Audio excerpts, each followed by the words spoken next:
It's time for the Rick Smith Show. Now, here is the voice of the working class, Rick Smith.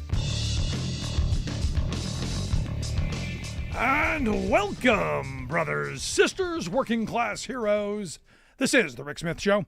Thanks so much for being here today on the big program. Lots to get to, lots to talk about. Last week while we were in Chicago for the little powwow that the Democrats held there at the United Center, General Motors announced $4.4 billion in quarterly profits. Also, they're going to lay off another 1,000 salaried software and service employees. And look, most people are like, who cares? They're salaried. They're company people. They're jobs, man. These are people's families. This is a company that made $4.4 billion in the quarter. And they're going to, basically squeeze the quarter till the eagle screams, and out these employees go, and their families ultimately. Now, this is on top of last year, where they announced that some 5,000 salaried employees took buyouts in their quest to cut about $2 billion in costs, obviously so they could line the pockets even further. And it takes me back to this place of, again, which side are you on? I'm a labor guy. I never want to see somebody lose their jobs. I've always been against the idea of consolidation. When I hear corporate speak like synergy and redundance, we're gonna move in a more synergistic way and get rid of the redundancy. I know what that means. That means you, that means me, that means working people out on their you-know-whats and families that are going to struggle, all in the quest for more for the handful. That's simple. And this election season is about that. It's about ensuring that working people have a voice, a place in this economy. Which is why when I saw, again, this which side are you on thing for me, I saw Rich Lowry over at the New York Times had a piece saying that, Donald Trump can win on character. And I'm going, character? And what he writes is, he said, presidential races are won and lost on character as much as on the issues, and often the issues are proxies for character. He says not character in the sense of a candidate's personal life, but the attributes that play into the question of whether someone is suited to the presidency. Is he or she qualified, trustworthy, strong, and does he or she care about the average American? And as I'm reading this, I'm going, you're talking about Trump, right? Someone who is proven to be unqualified, someone who clearly not trustworthy, strong, and care about the average American. Are you kidding? And this is one of those things where I absolutely agree. Character matters. I may not want my children to emulate every aspect of a president, but I want them to be someone that you look up to. Not someone that you're disgraced by. And you want to see some of yourself in what these folks do. And I look at Tim Walz, somebody who I most certainly see something of myself. My wife and I were talking about how much I like this guy. She's like, sounds like you got a little bromance going on there. I go, yes, because this is a guy that I identify with. He could be our neighbor. And she goes, well, you see a lot of yourself in him. You're a good neighbor. You work hard. You do all these things, community stuff, all this stuff. And I said, yeah. I go, this is kind of why it's important to be able to see yourself in your elected leaders, which is why I think it's so incredible that Kamala Harris is on the top of the ticket, that there are people who have never seen themselves in an administration, who have never seen people who have struggled in the way that they are or have. And that's why I think this ticket is really important. And that character absolutely does matter. This idea that the person who's making the rules, who's using the levers of power, do it in a way that understands us. And I look at the Tim Walz story, and I'm going to hammer on this because I think it's really important. This is a guy who took a job as a 7th grade track coach because he wanted to pay off the lunch debt of some of the students. He then gets into public office, and as governor, what does he do? He eliminates the lunch debt for all students and makes sure that lunch programs are in the schools in Minnesota. That, to me, speaks volumes of someone who understands why government exists, how to use government, and to use it in a way that benefits we the people. I look at Trump in the 4 years that he was in office. This is someone who tells us government's broken, and according to him, he's the only one who can fix it by breaking it even further. So this is, for me, one of those moments where you go, which side are we on in this equation? Are we on the side of, yeah, break it and smash it to pieces, burn it to the ground because it's a burning hellscape dumpster fire? Or are you on the side where I find myself? We do through our government the things that we can't do individually. We collectively come together and solve problems. It's been a while since we've done that. And again, I look at our Republican friends who have done a really good job of gridlock, a really good job of blocking and delaying any progress and, repealing a lot of what our grandparents' generation fought for. So for me, this is an opportunity right now to move forward and to use government in a more powerful, more positive, worker-centric way. And what I saw at the DNC was all of that right on display. People talking about the possibilities of what if tomorrow. The things that we can do to make lives better, which is a world different than what we saw out of the RNC, which was all about fear and all about demonization, all about name calling. It was, to me, the right kind of character. And if Rich Lowry is going to use character as something that you're elected on, let me ask every parent out there, when you're not around, do you want your children acting like Donald Trump or like Kamala Harris and Tim Walz? Do you want a spoiled child who's going to kick and scream in the cereal aisle, or someone who's going to be helpful to their neighbors? I see this in very simple terms. And it goes back to that old labor frame of which side are you on? Clearly, in this moment, I'm on the side of using our government to solve the problems that we have collectively and in a way that makes lives better. That's simple to me. I want to hear your thoughts, though. Email me, rick@thericksmithshow.com. When we come back, we're going to talk about just how bad Trump could be for government employees and maybe what we should be doing to solve that problem. Back after this.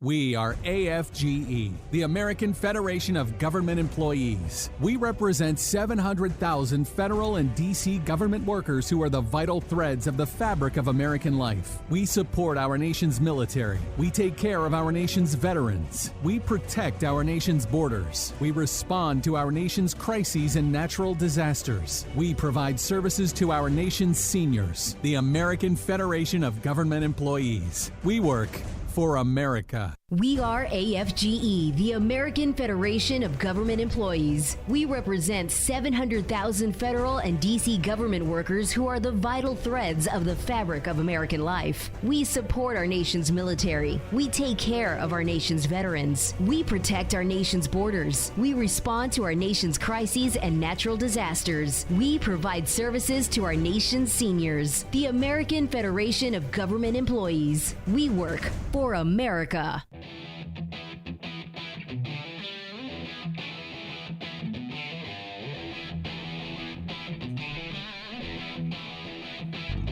Welcome back to the Rick Smith Show. Now, here is Rick Smith. So look, Rich Lowry, like I said, I think is partially correct. Character does matter. But Trump is a character. I don't think he has the kind of character, the kind of morality, the kind of character, the kind of personality I want my children emulating. I don't think anybody else does either. Which is why I think character matters in this moment. So I think Lowry, a little bit right.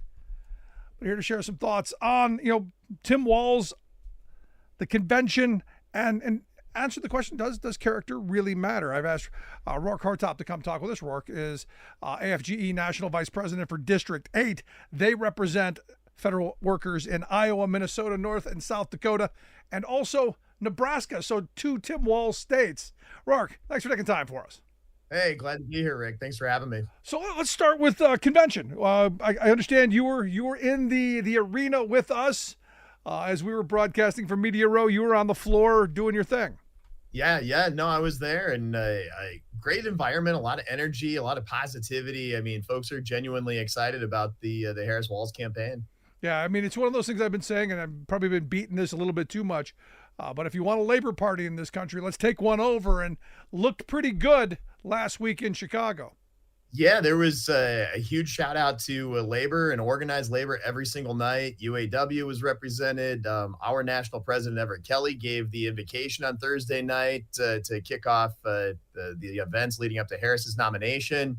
AFGE was represented on the stage. AFL-CIO was really present and all over with all their various events. So, yeah, it was very much a labor event. So I want to talk a little bit about this character thing because I agree. Character does matter. And from what we know and what we've seen of Donald Trump over the last far too long is clearly not somebody I want my children emulating. But I look at someone like Tim Walz, who we're just learning more and more about, very much so someone I wouldn't mind my children emulating. You kind of have a path crossing story, don't you? I do. Governor Tim Walz, he's born and raised in my now home state of Nebraska before joining the National Guard, serving our country, becoming a school teacher, and moving to Minnesota, where he was then a football coach. I was born and raised in Minnesota, and then I moved to Nebraska later. My dad took a job at the railroad, but so Governor Walz from Nebraska, moved to Minnesota. I'm from Minnesota and moved to Nebraska. And he ultimately went on to become the congressional rep that houses my tiny hometown of Stewartville, Minnesota. So when you talk to people who are still there, family, friends, what kind of a guy was he? What kind of a sense do you have of this guy who I'm hoping will be our next vice president? Yeah, I mean, we're all pretty excited about him because he literally could be any one of us. I mean, he goes out, he hunts, he fishes, he taught school, he coached football. He served our country in the military. I mean, literally could be any one of us from middle America and from the middle class. And he's never lost those roots. He's very genuinely himself, and what you see is what you get. Yeah, it is that character that I find most interesting. And he's one of those people who, as I've been learning more and more about him and we've been sharing more, it's the kind of Democrat that I've been saying we need. It's the kind of politician we need. Someone who has a life experience, gets into politics to right or wrong. I mean, the story about the school lunches, the story, about, helping push people out of snow blanks. This is stuff that communities do, that people do, neighbors do. And for me, it's going into government for the right reasons.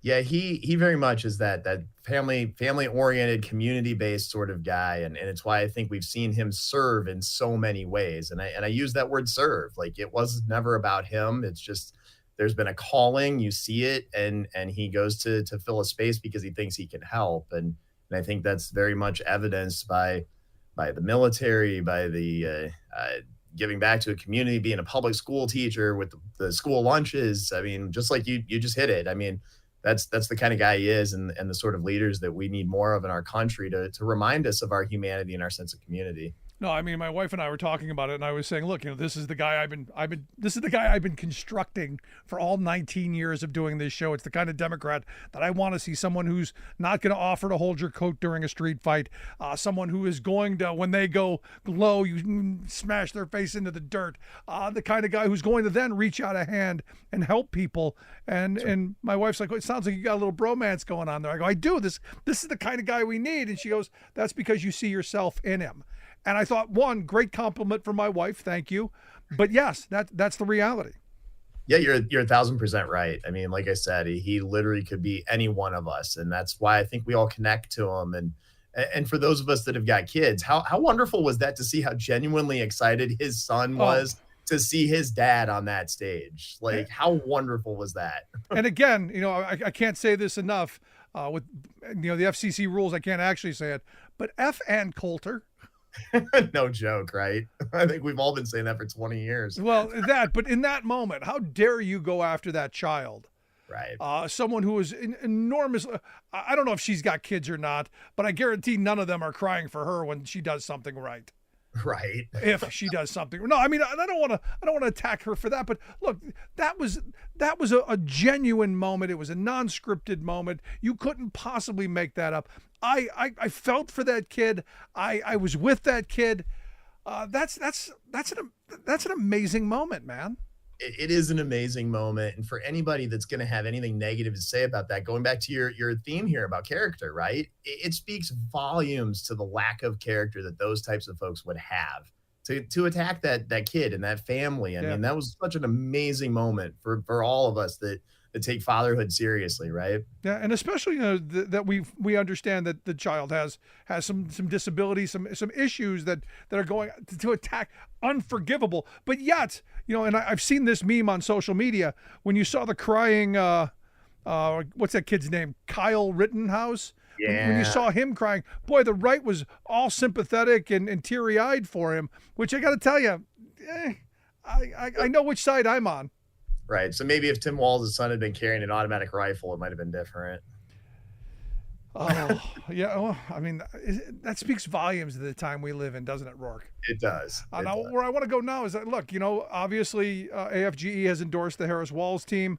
And for reason. Look, I think Project 2025 lays out pretty clearly that there's a target on your back that, Donald Trump has been talking for years now about going in, firing all the federal workers and replacing them with good loyalist and good patronage hires. How would a Trump administration, how would that work out for your members? Yeah, so I mean, the first thing that comes to mind, it's the Schedule F. It's like you said, the hiring the loyalists and weeding out those of us that are career public servants. So for our members, they went into government service not out of sense of self, but sense of all of us, right?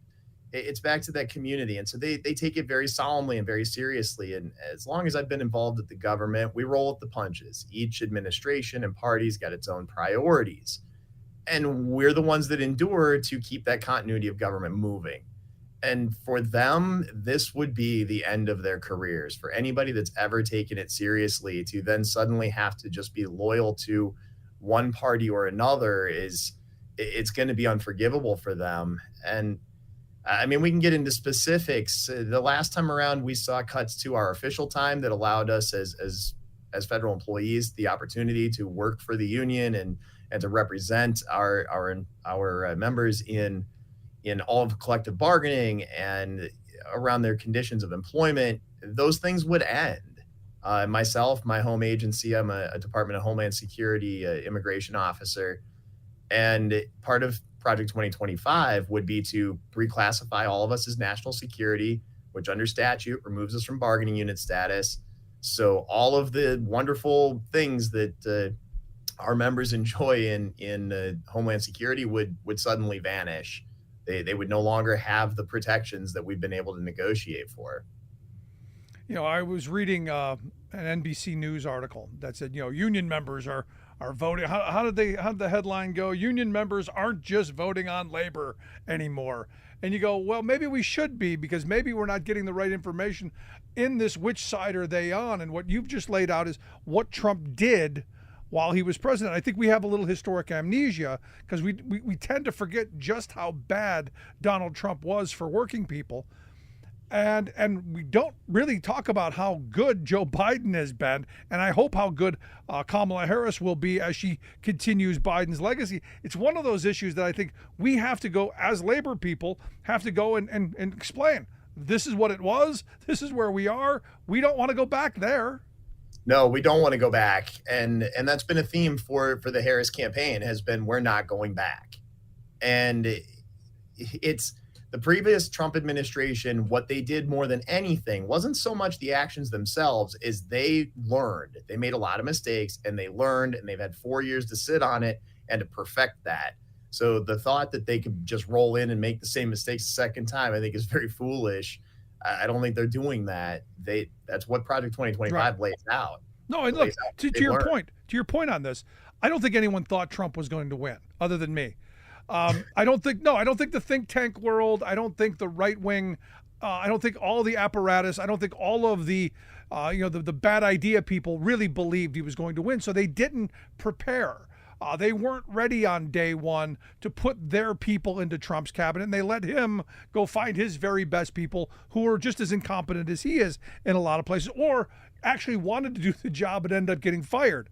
I see now that the whole state policy network, all the think tanks, all of the right-wing apparatus, they believe he's going to win, so they've put 920 pages of bad ideas out for display with a very confident thinking that they're going to be able to do this stuff. It tells me that if they get the chance on day one, they start sprinting out of the box to repeal the 20th century.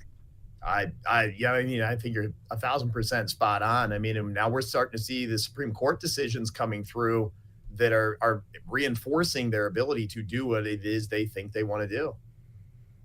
And ultimately, I look at you and your members as prime targets, because ultimately in the public sector, that's where the mass of the union density is. About 35% union density in the public sector, about 6% in the private sector, which is how we get to 10% overall. So going after government unions, that's on their wet dream list. Oh yeah, for sure. I mean, and the devastation across the board. I mean, we hear the horror stories about the VA administration and the Social Security administration already. Start turning folks into political, hatchet men, as it were, just out to fill an agenda. Those administrations are going to be completely horrific. Yeah. Let alone getting into immigration and border security. Again, we've got a whole career civil service where they're politicized. It's going to be awful for our entire country. Yeah. Now, of the states that you represent, that District 8 encompasses, Iowa, Minnesota, North and South Dakota, and Nebraska. One of them, seems, like something of a labor area. The other place, or a blue. Let's go blue. Minnesota's the blue state. The rest of your area is crazy red to crazier. I mean, Iowa's lost its freaking mind. The Dakotas have never been friendly to labor issues, in my view. Nebraska's been somewhere in the weird world. How do your members, the people that you talk to every day, how are they seeing what's being played out in front of them? Yes, I mean, it is a much more conservative lot to recruit from and to represent. Mostly they want common sense. That's been the overarching theme since I've been a representative from the area, is that they're like, we're not so much interested in politics. It's like, represent labor issues, what's good for us at work. And I won't say everybody, because you're never going to get everybody, but our members do understand how bad this could be for them at work and the protections they would lose. So they have been very common about it, very common sense. Interesting, because a lot of people that I talk to, a lot of my Teamster friends anyway, they don't think it's going to filter down to them. They don't believe that unions can go away. They don't believe that they can be basically outlawed, because our minds don't let us think that way. But if they do what they say they're going to do, if we have the courts who keep moving us back toward the Lochner era, we're moving to a time where labor unions were basically illegal, where collective bargaining wasn't the rule of the land, and it could eventually trickle down to them. Certainly. I mean, luckily for me, I've been here as their representative through the previous Trump administration, so I don't let them forget. But they did see the stripping away of the unions in 2018 and 2019, and the lack of access that they had to me, to their representative, and to our staff and our elected representatives at the local levels. They did see that. So luckily, we've got a little bit of continuity in the district, but not everybody's quite that lucky. Yeah, no, I mean, but I look at Project 2025 and the things that they want to do, and they basically they say it. They want to get rid of unions as we know it and bring in these suggestion box unions, these company unions. We're gonna make company unions great again, and it's. I don't think most people understand how much weaker labor can get. So that's why I think it's important to point this stuff out. Now, we've talked about how bad we think the Trump-Vance people will be. how do you think Harris and Walz, if they're elected, how do you think they're going to handle these things? Have you had any conversations? Has the international given you assurances with their conversations? What are you hearing? So yeah, we're kind of in the infancy of sorts with the Harris Walz campaign, just because with President Biden stepping aside. But our conversations with the Biden Harris administration have actually been really good. President Biden has been the most labor friendly president, I think. Well, certainly in my lifetime, but in many of our lifetimes. Mine too. What he did was he repealed a lot of what Trump did, but then he went further and he reinstated a lot of the labor management forms that were mandated under Bill Clinton back in the mid 90s. And those have been great. I mean, we've seen these play out in our agencies where they're establishing those forms and they're establishing conversations, and we've seen the grievance rates go down. We've seen the unfair labor practice rates go down.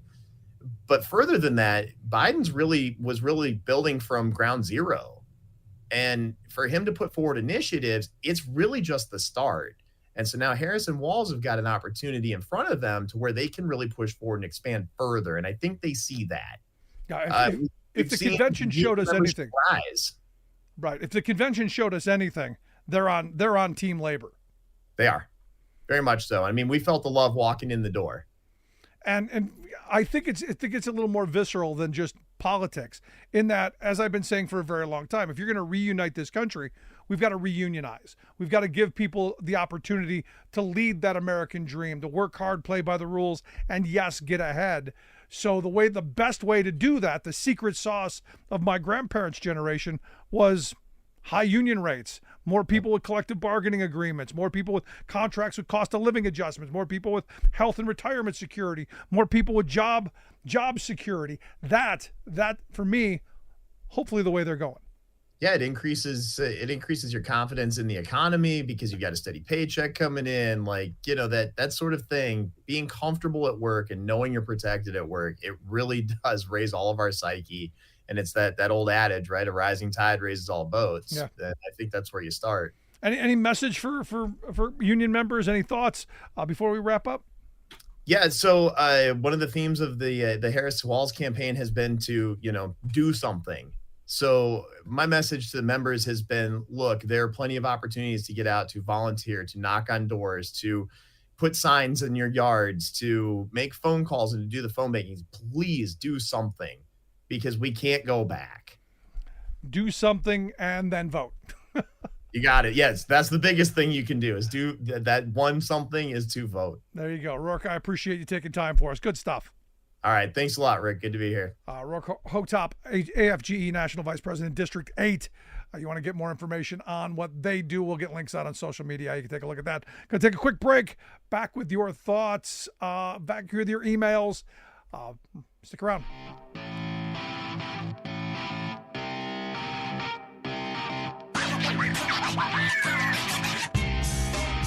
I'm Rick Smith, and this is Labor History in 2. On this day in labor history, the year was 1978. That was the day President Jimmy Carter declared a federal health emergency at Love Canal in the city of Niagara Falls, New York. Premier spokeswoman, housewife Lois Gibbs, became the poster child for the citizens' environmental justice movement virtually overnight. Niagara Falls Gazette journalists had broken the story 2 years earlier. Residential sump pump testings and health surveys found a number of toxic chemicals and unusually high rates of cancers, birth defects, miscarriages, and other serious health concerns. Initially planned as a canal, the site remained abandoned until the 1940s. That's when Hooker Electrochemical Plant and the city began using the site to dispose of toxic chemicals and municipal waste. More than 20,000 tons of toxic sludge containing more than 21,000 chemicals were buried there. Then, in 1953, the city school board bought the site and built 2 schools on the property. Soon, about 1,000 families settled nearby. By the early 1970s, residents complained of foul odors, health issues, substances filling their basements, and leaky waste disposal drums popping up in their backyards, killing all plant life. Carter's initial declaration provided limited funding, but the disaster led to the passage of the Superfund Act. The neighborhood was demolished, and residents were compensated and relocated. The new owner of Hooker Chemical, Occidental Petroleum, settled with the EPA for $120 $29 million. Despite 21 years of remediation and residential redevelopment, new residents complained in 2011 of foul odors and ruptured sewer lines oozing toxic sludge. By 2014, 1,000 new complaints had been filed, contending the area had never been properly remediated. Labor History in 2 brought to you by the Illinois Labor History Society and The Rick Smith Show. Right-wing ideologues are mounting a three-pronged fraud, trying to delegitimize Social Security, slash its benefits, and then kill it. First, they tried to demonize our public retirement program as a socialist horror. That hasn't worked, since this pension benefit literally works, allowing millions of workaday American families to escape old age poverty. So, in lie number 2, they shriek, Social Security is bankrupt. You future retirees will be left penniless in old age. No. The bulk of retiree benefits are covered by payroll taxes, which continue to flow in. So the program is in no danger at all of folding. Well, they exclaim in lie number 3, even to keep the program on life support requires gutting it by raising people's retirement age to 70 or older and slashing monthly payments to retirees. No again. Such a gut job would be immoral. Half of America's workers get no retirement benefits except Social Security. Plus, such callousness is totally unnecessary because there's an obvious, easy, and fair fix. Apply the Social Security tax to everyone. While working stiffs pay this tax on every dollar they earn, millionaires and billionaires are taxed only on the first $170,000 of their astronomical pay. Take Elon Musk, the richest man in America, who claimed a $45 billion paycheck last year, but under current law, he only pays Social Security taxes on $170,000 of that, meaning 99.99999% of his income goes untaxed. Why shouldn't he pay like everyone else? This is Jim Hightower saying, tax everyone equally, the rich as well as the working class, so everyone can have a secure, dignified retirement. That's what the American concept of the common good means. Welcome back to the Rick Smith Show. Now, here is Rick Smith.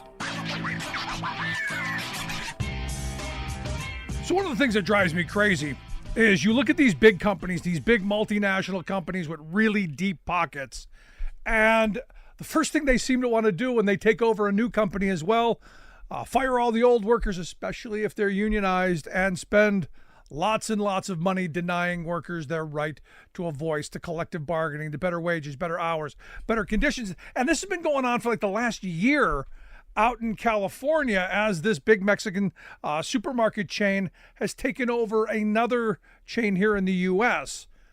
And they've spent millions of dollars trying to deny these workers just the dignity of a decent job and being really punitive on the other side. Which is why I've asked Lou Villavazzo to come talk with us. He's the Teamsters Local 630 Secretary, Treasurer, and Principal Officer. He's the guy who's representing these workers at Smart and Final, which is a grocery chain distribution outfit out in California. Lou, thanks for taking time for us. Hey, Rick, thanks for having me, and thanks for giving me the opportunity to communicate with the public on what's happening with Smart and Final. So get me through where this is at. How did this start? Who are the players? How did we get here?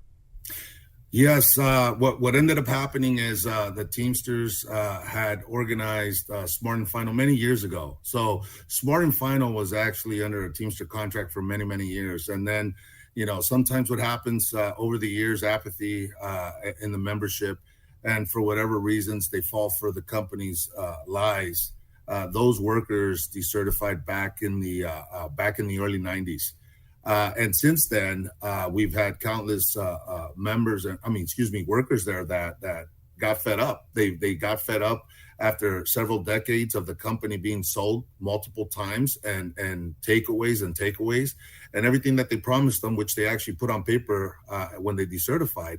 They started seeing that, hey, man, we made the wrong mistake. But obviously, it was a whole generation of workers that 30 plus years later are now suffering the consequences of those veteran workers that made that bad decision.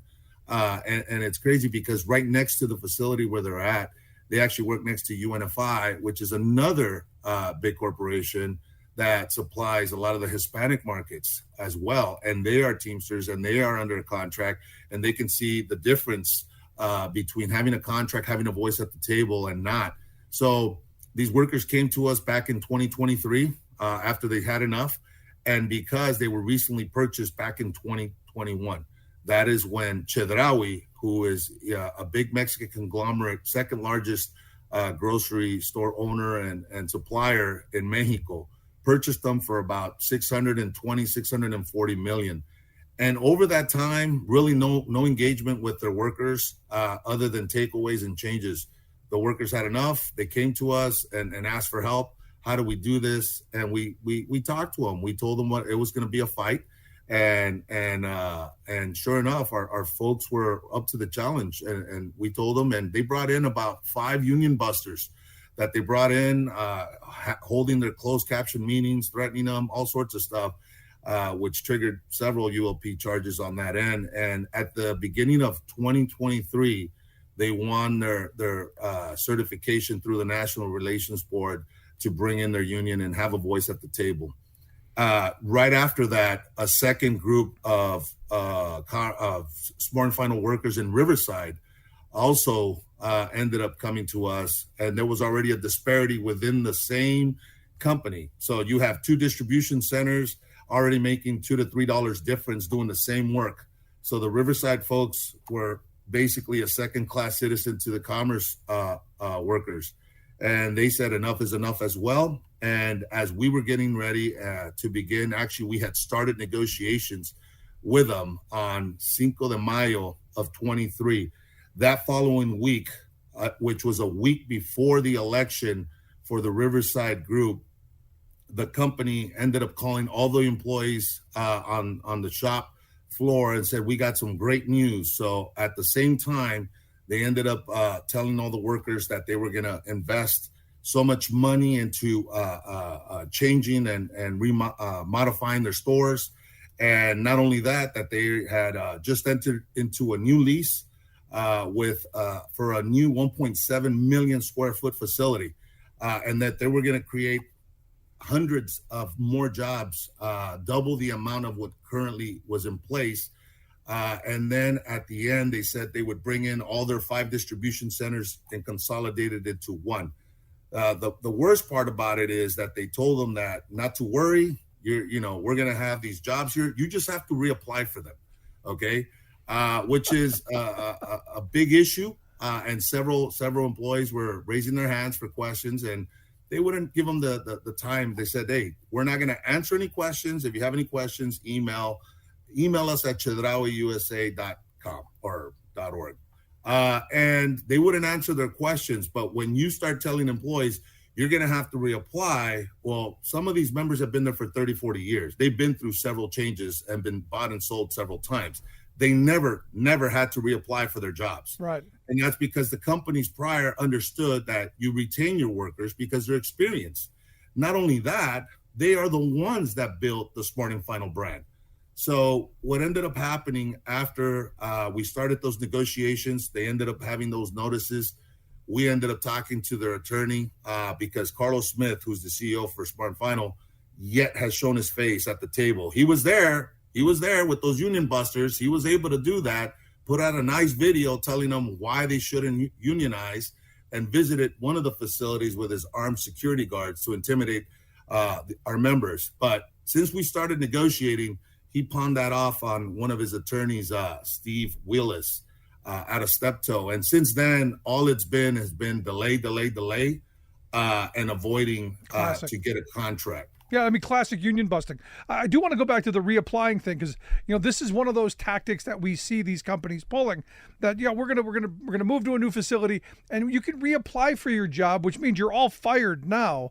And of course, there'll be lower wages, less benefits. Your seniority will be probably all gone. And you troublemakers who believe that you should have the right to organize and collectively bargain, you probably aren't going to get rehired. So this seems to be classic American tale that we've exported to Mexico. Yeah, and I'm glad you brought that up because it's taken it a step further. They put it on paper. So, the way that the attorney drafted that letter for Carlos Smith, put a little bit of flowers in there, like, no big deal. You're just going to have to reapply. Everything will be kosher.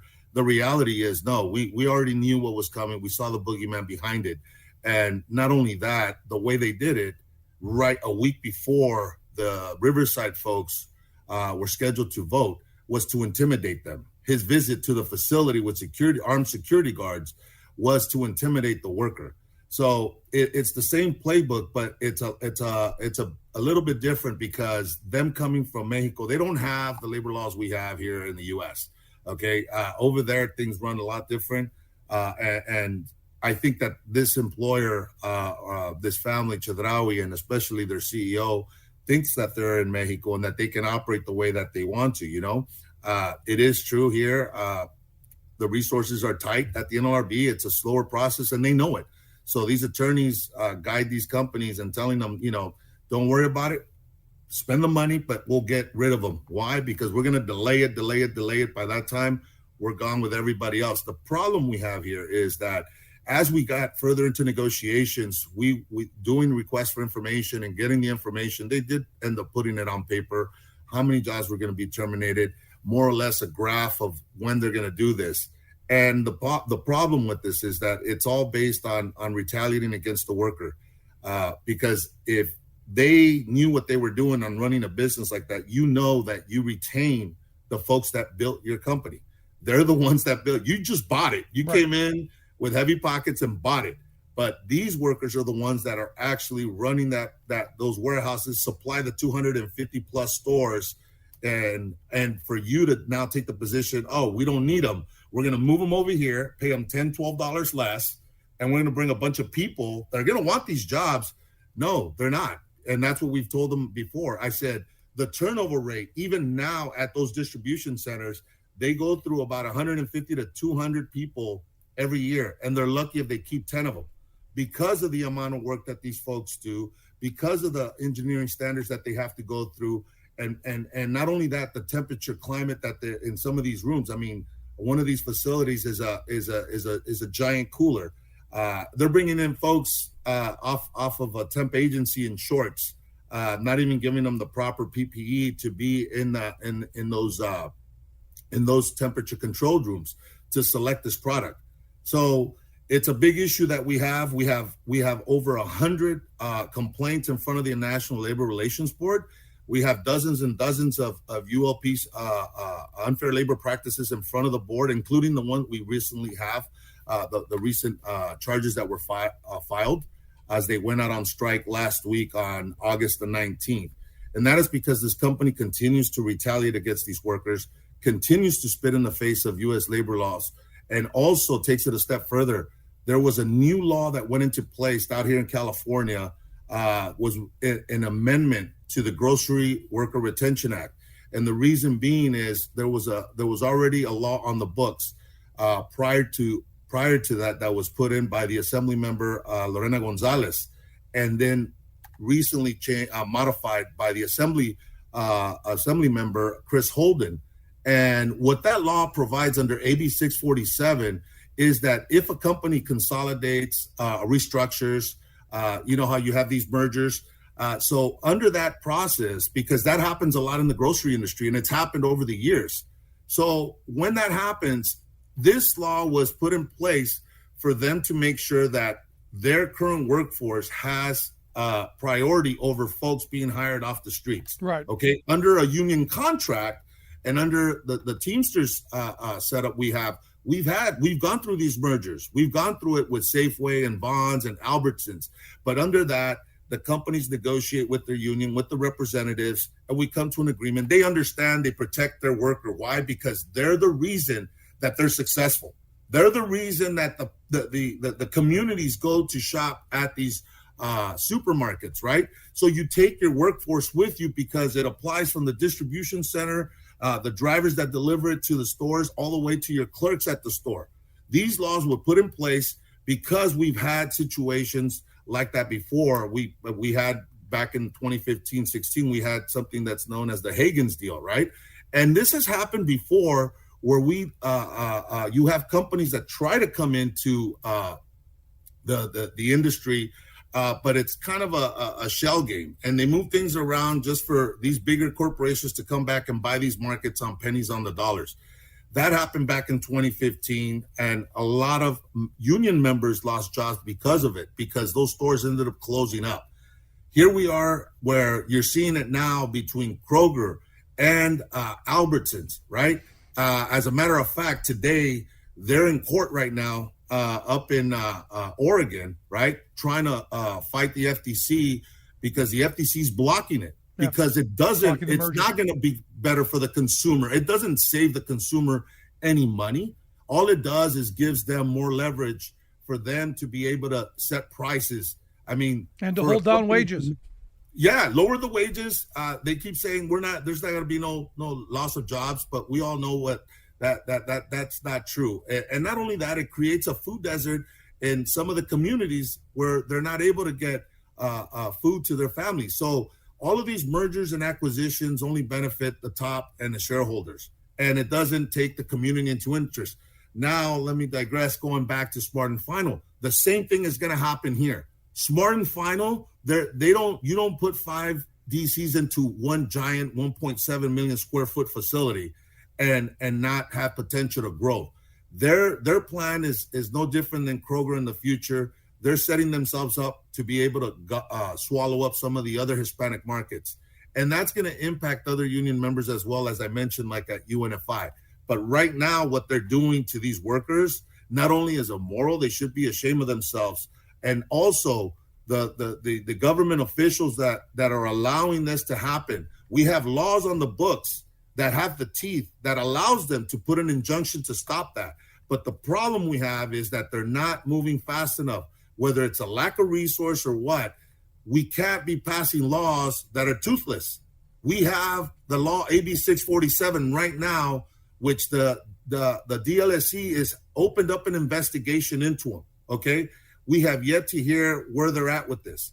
And that's a problem because other companies are watching this and saying, well, I'll just pick up and move. Like you said earlier, right, Rick? Big corporation buys it up. Let me get rid of them. Let's move over here. Amazon model. They just churn through people. They just chew them up and spit them out. I'll find somebody else that wants the job.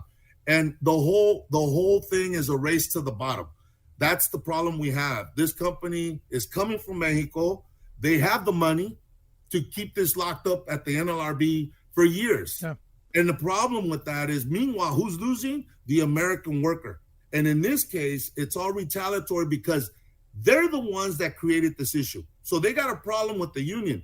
These companies need to understand, we're not the ones that are causing these problems. It is your management staff that creates that. For a worker, get to the point where I'm like, you know what? I need a voice. I need a voice because you guys are just stepping all over my back. And that's exactly what they're doing. Lou, at the end of the day, we both know it's all about wages, hours, conditions. Conditions generally now being the main reason people organize. But I saw something that, this company's got, like you said, deep pockets, and they've lost over $30 million just in 2023 alone to fend off the union. So money doesn't seem to be the driver anymore. I mean, we're told in a capitalist system it's all about the money. It seems to me this is more about the control than it is about the money, and perhaps the workers that they could bring here from other places to take those jobs. I know that's been thrown out. I'm curious on your thoughts on those. And right now, what you just said, they just had a recent call with their shareholders. It's the first time. So out here in California, between the last strike and leading up to the 4th of July and this one, they continue to say, the Teamsters are lying. We're going to create 1,000 new jobs. But the thing is, it's bullshit. Why? Because those jobs that they're creating are going to be based on their experienced workforce that they're terminating.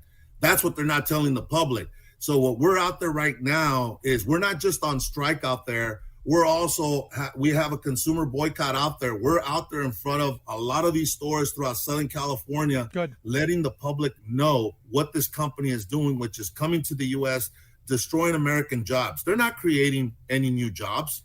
Those jobs already are taken by American workers that chose to exercise their legal rights under federal law. That is who Chedraui is. That is who owns Smart and Final. These guys are bad actors in an industry that has been there for many, many years. and has been able to provide families, workers that for their families to be able to take care of them, buy a home, send their kids to college, have affordable health care. In this case, in Southern California, most of these grocery companies are under contract. So a lot of our members are able to have free health care that they're able to provide for themselves and their families. Basic necessities.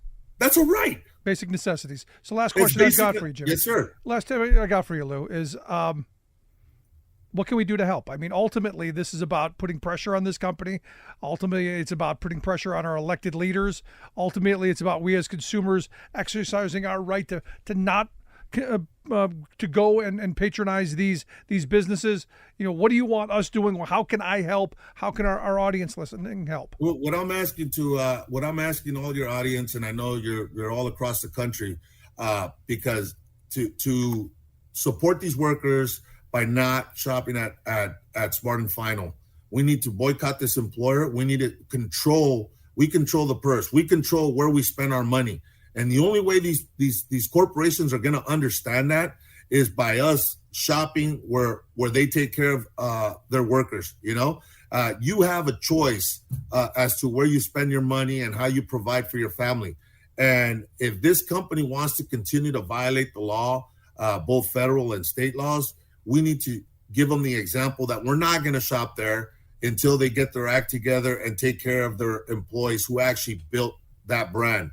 And not only that, take it a step further to all other companies, including companies like Amazon, all of these other companies that are just taking advantage of this. Because you know what? Everybody should be sick and tired of when you got two billionaires going on live stream on Twitter or whatever it's called now and laughing at workers, laughing in their face. Oh yeah, you got rid of all those employees because they wanted to organize. That's what's happening to Smart and Final. That's what's happening to a lot of American workers out there. They're taking advantage of the laws that we already have in place because they got more money and they can lock this shit up in court. Excuse my language. They can lock it up in courts for years to come. So we need to control that and make sure that we know where we shop and what those companies are about so that they take care of these workers and protect American jobs. And ultimately, it comes down to who we put into the office come November and all of that. But, Lou, I appreciate you taking some time for us. I wish you the best. I hope you'll come back and talk to us as this continues. But as they say in the strike world, one day longer, my brother. Yes, sir. And thank you, Rick, for the opportunity and the platform to speak on this. We appreciate you very much and the work that you do. And thank you for your service as a longtime Teamster. We appreciate you. Thank you, brother. Appreciate it. Lou Viavazzo, Secretary Treasurer and Principal Officer with Teamsters Local 630. You can check out their website for more information, teamsters630.org. We'll get links out on social media. You can take a look at that. Gonna take a quick break. Right back. Stick around.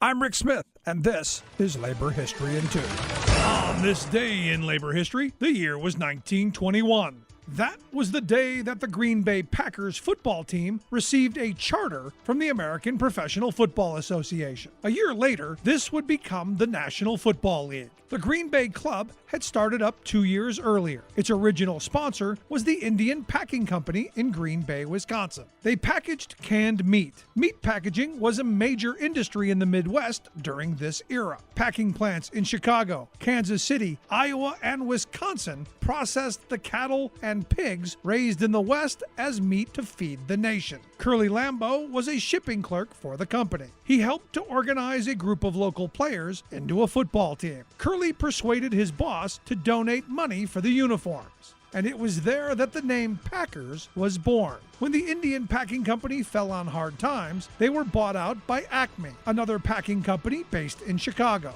So, for a brief moment, the Green Bay Packers, one of the staunchest rivals of the Chicago Bears, was actually owned by a Chicago company. Although Acme only owned the team for 1 year, the team nickname stuck. Lambeau was able to buy the team back. He went on to become the Packers coach, leading them to 6 championships. The Green Bay Packers are not the only American sports franchise that's name harkens back to a particular kind of labor. Another Wisconsin team, the Milwaukee Brewers baseball team, is a reference to that city's proud beer brewing tradition. In Big Ten sports, the Purdue Boilermakers and Nebraska Cornhuskers take to the gridiron each week with names that reflect the working traditions of the cities where the teams play ball. Labor History in 2 brought to you by the Illinois Labor History Society and The Rick Smith Show. For more information, go to laborhistoryin2.com, like us on Facebook, and follow us on the Twitters at Labor History in 2. You're listening to The Rick Smith Show, where working people come to talk. Gotta tell you, there's so much to that story that we actually didn't get to and we're going to. Like the fact that California Representative Jimmy Gomez sent a letter to investigate to the Department of Transportation, Department of Labor, and to the Federal Trade Commission to say, hey, look, some problems here, something maybe you should be looking into, we should be investigating, because understand, if this company gets away with what they're doing, there will be a slew of other Mexican companies that do this. And we didn't get into the cross-border trucking issue or any of the other stuff that could be problematic going forward. So for me, this is a pretty big deal, what these workers there are going through, and why we should, especially if you're in an area where this corporation operates, most certainly something that you should be paying attention to. And look, this Smart and Final group, this is, again, as he pointed out, they had been unionized for years. The company promises them the sun, the moon, the world. And well, they got shafted. They got screwed. Something seriously wrong there. Now, again, this is where I come back to elections have consequences and elections matter. The only reason we're actually talking about this, and there's actually a move to stop this company from doing this to the employees, is because there's a Democrat in the White House. You've got a National Labor Relations Board that is appointed by Democratic representatives, and they actually are living the mission, which is why, again, last Thursday you saw what came out of an Amazon decision where, and we've talked about the Palmdale Amazon and the drivers there who fought for their rights to organize as Amazon was throwing out one of their third-party contractors.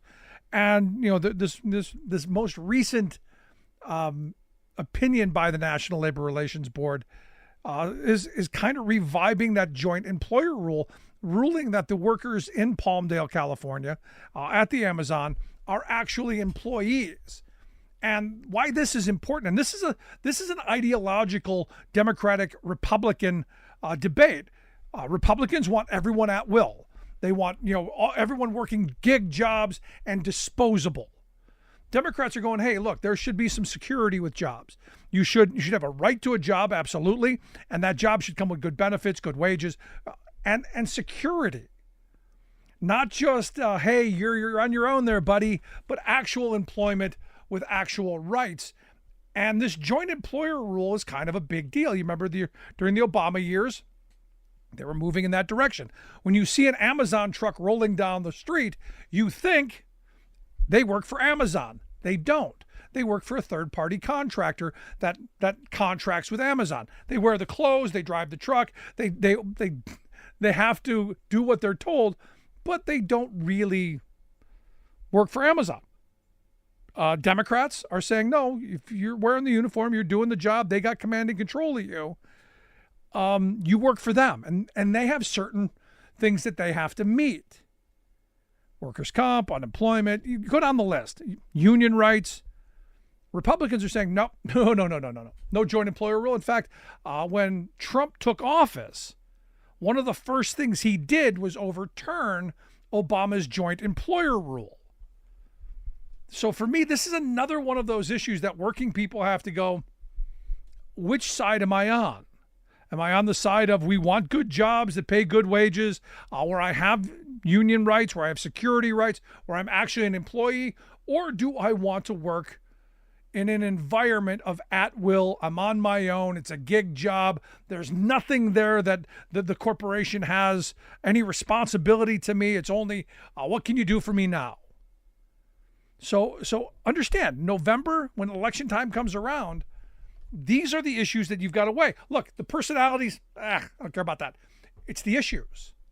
It's this, which side? Do you believe in working, that you work for a company, or not so much? I do want to hear your thoughts, though. Email me, rick@thericksmithshow.com. Questions, comments, something on your mind, that's where you go. Podcast if you miss any portion of the show, or freespeech.org. And as always, thanks so much for being here. We'll see you back here next time. You've been listening to The Rick Smith Show. Email Rick at rick@thericksmithshow.com. Until next time, this has been The Rick Smith Show.